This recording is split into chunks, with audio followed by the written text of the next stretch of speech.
बिस्मिल्लाहिर्रहमानिर्रहीम। अस्सलाम वालेकुम। मैं हूं आपका मेज़बान साजिद गुंदल। आज 24 फरवरी है साल 2021। मरीम नवाज़ की मुमकिना गिरफ्तारी के हवाले से बड़े एक्शन का आगाज़ हो चुका है। मौलाना फजल रहमान के साथ भी आज सुप्रीम कोर्ट ऑफ पाकिस्तान में बड़ी अनहोनी हुई है। उनके मुबैना फ्रंट मैन मूसा खान की दरख्वास्त ज़मानत को निमटा दिया गया। इस पूरे मामले पर आज वीडियो में डिटेल के साथ हम बात करेंगे। फजल रहमान के हवाले से आपसे अक्सर मेरी गुफ्तगू होती है, चूँकि ये मज़हब के लिबादे के अंदर एक ऐसे सियासी रहनुमा हैं जिन पर बहुत ज़्यादा करप्शन के इल्ज़ामात हैं, बहुत ज़्यादा फ्रंट मैनों का एक आतफ अली जरदारी और शरीफ माफिया की तरह नेटवर्क है, जिसकी वजह से जब भी उनसे पूछा जाता है, जब उनको नोटिस नैब की तरफ से मौसूल होता है, तो वो धमकियों पर उतर आते हैं। कभी वो कहते हैं मैं जो कोर कमांडर पेशावर है उनके दफ्तर के सामने हम पूरा जत्था लेकर जाएंगे, कभी वो कहते हैं इस्लामाबाद के अंदर हम यलगार करेंगे। तो ये सारी चीज़ें बजाय इसके कि वो अपने मनी ट्रेल दें, अपने सबूत दें, वो अपने जो उनके एसेट्स हैं इस्लामाबाद से लेकर क्वेटा, पेशावर, लाहौर तक जो उनकी फैली हुई जायदादें हैं, जो बेनामी अकाउंट्स हैं, ट्रांजैक्शंस हैं, उनका हिसाब किताब देने की बजाय PDM का सरबराह बनने के बाद वो मज़ीद इदारों को ब्लैकमेल करते हैं। और बदकिस्मती ये है कि पाकिस्तान का जो एहतसाब का निज़ाम है वो इतना कमज़ोर है कि मैं अक्सर आपके साथ ये जिक्र करता हूँ कि ये तमाम सबूत होने के बावजूद इनकी ट्रांजैक्शंस, बैंक के जिस तरीके से ठेले वाला पापड़ वाला सारा कुछ सामने आया है, इसके बावजूद भी तेज़ तरीन ट्रायल के जरिए अब तक अगर ये जेल के अंदर चक्की पीस रहे होते तो अब ये कौमी ख़जाने पर बजाय इसके कि बोझ होते, मज़ीद इनके हल्क से वो पैसा भी निकलता और फिर एक इबरत का निशान बनते। अब मूसा खान जो है ये एक करैक्टर है, ये DFO थे, फॉरेस्ट के अंदर इनकी जॉब थी और वहाँ पर अब चूँकि बाद के अंदर इनकी जो ट्रांजैक्शंस है वो पूरा मामला मैं आपके सामने डिस्कस करता हूँ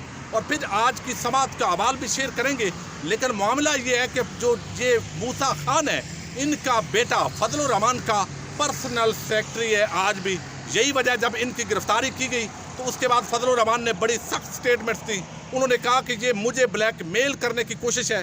अब ये पूरा मामला जो है जाली कागजात पर इन्होंने एक तो इल्ज़ाम है कि अपने बेटे और भतीजे को जॉब्स दिलवाई थी और उस वक्त आपको इल्म है कि जिस तरह यहाँ पर बाकायदा एक अंधेर नगरी चौपट राज था जब फजल रहमान की पार्टी की MMA की हुकूमत थी खैबर पख्तूनख्वा के अंदर, और वहाँ पर 1,92,00,000 की जो जायदाद है उसकी कोई वदात नैब रेफरेंस के मुताबिक वो नहीं दे सके। और इसके साथ ही बैंक अकाउंट्स के अंदर 3,29,00,000 की जो ट्रांजैक्शंस हैं वो हुई है और इन मूसा खान और दीगर साथियों पर 5,07,00,000 से ज़ायद करप्शन का इल्ज़ाम है। अब इनकी जो दरख्वास्त ज़मानत है वो जो पेशावर हाई कोर्ट है उसने मुस्तरद कर दी थी और साथ ही हुक्म दिया था नैब को कि 6 महीने के अंदर आप इनके केसेस का फैसला करें।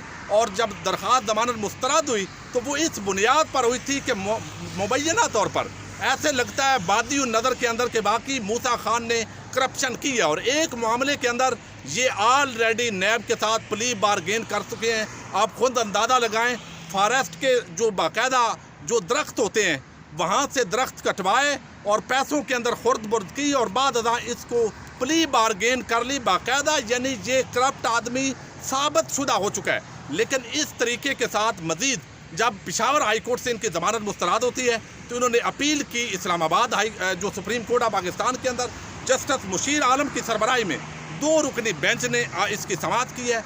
आज मुर्तज़ा कामरान मुर्तज़ा एडवोकेट साहब जो फजल रहमान के राइट हैंड है वो बाकायदा मूसा खान की तरफ से पेश हुए हैं। उन्होंने दलाइल दिए और उनका ये कहना था कि मेरे मुवक्किल पर लगाए गए इल्ज़ामात वो बिल्कुल बेबुनियाद हैं और रेफरेंस में जिस जायदाद का जिक्र है वो मूसा खान का नहीं बल्कि उनकी जो वालिदा है उनके नाम जायदाद थी। अब इस पर जो नए प्रोसिक्यूटर हैं आज उन्होंने तमाम जो मूसा खान के वकील थे उनके रिबटल बड़ा ज़बरदस्त तरीके से दिया है। उन्होंने कहा कि रेफरेंस में जिस जायदाद का जिक्र है वो प्राइवेट पार्टी से ख़रीदी गई है। मूसा खान के वालिदैन के पास इस तरह के वसाइल बिल्कुल हैं ही नहीं। पेशावर हाई कोर्ट ने ऑलरेडी जो हुक्म दिया उसके मुताबिक पेशावर हाई कोर्ट ने करार दिया कि 6 महीने के अंदर नैब इसका फैसला करे। तो 6 महीने जब होंगे तो ज़ाहिर है फिर ही इनको हक दिया जा सकता है।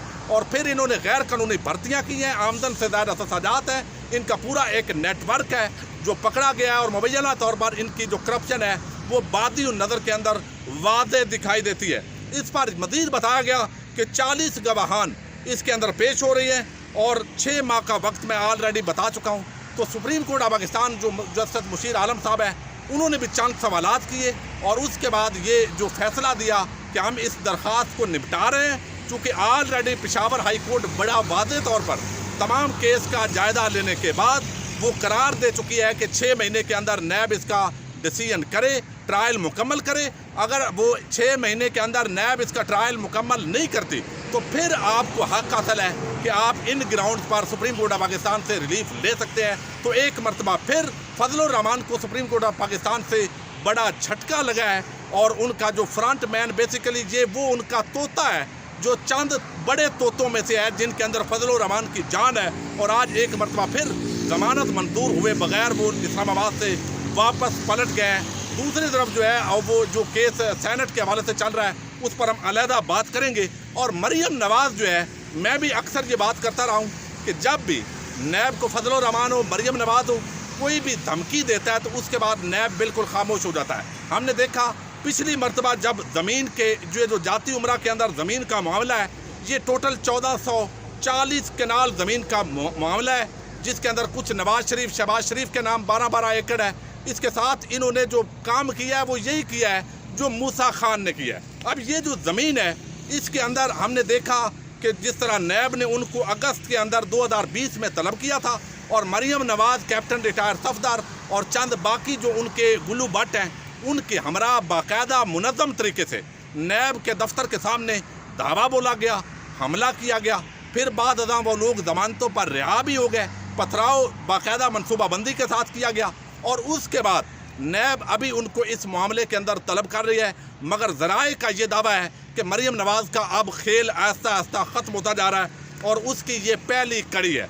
और उसके अंदर जो इल्ज़ाम है वो ये है कि यहाँ पर जो मरियम नवाज़ है उसने 2013 के अंदर ये जो टोटल ज़मीन है 1440 कनाल, वैसे तो हज़ारों कनाल ज़मीन है, इनमें से 200 कनाल जो है वो मरियम नवाज़ के नाम है।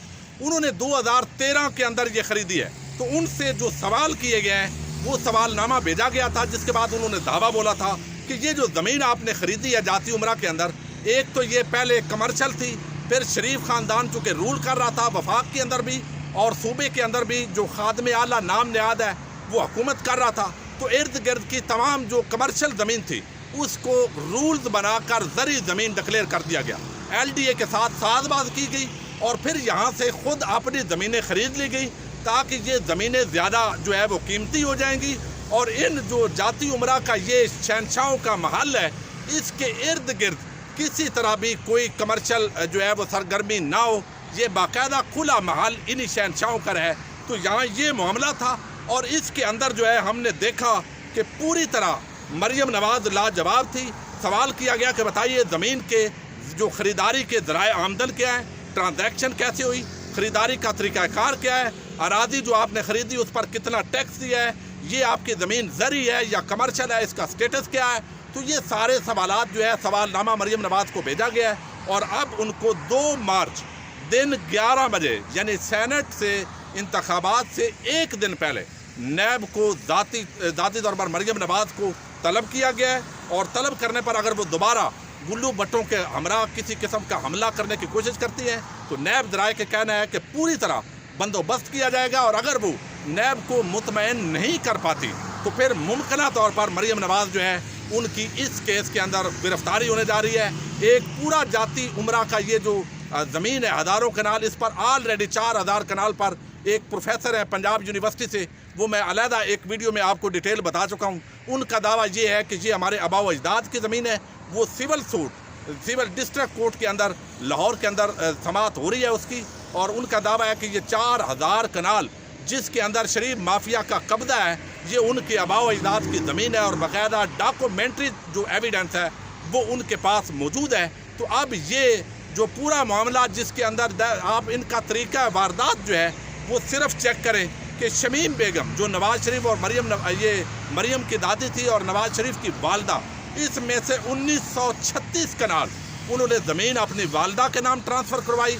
अब वालदा उनकी वफ़ात पा गई है, ना तो उनसे पूछा जा सकता है कि आप अपनी मनी ट्रेल दें। तो ये माफियात बड़े अजीब तरीके से काम करते हैं, लेकिन ज़रूरत इस अमर की है कि इन माफियात के ख़िलाफ़ कानून अपना रास्ता बनाए। 2 नहीं 1 पाकिस्तान का जो नारा है وہ عملی طور پر نظر آئے. اپنے میزبان ساجد گندل کو نیکسٹ ویڈیو تک کے لیے اجازت دیجیے. اللہ حافظ.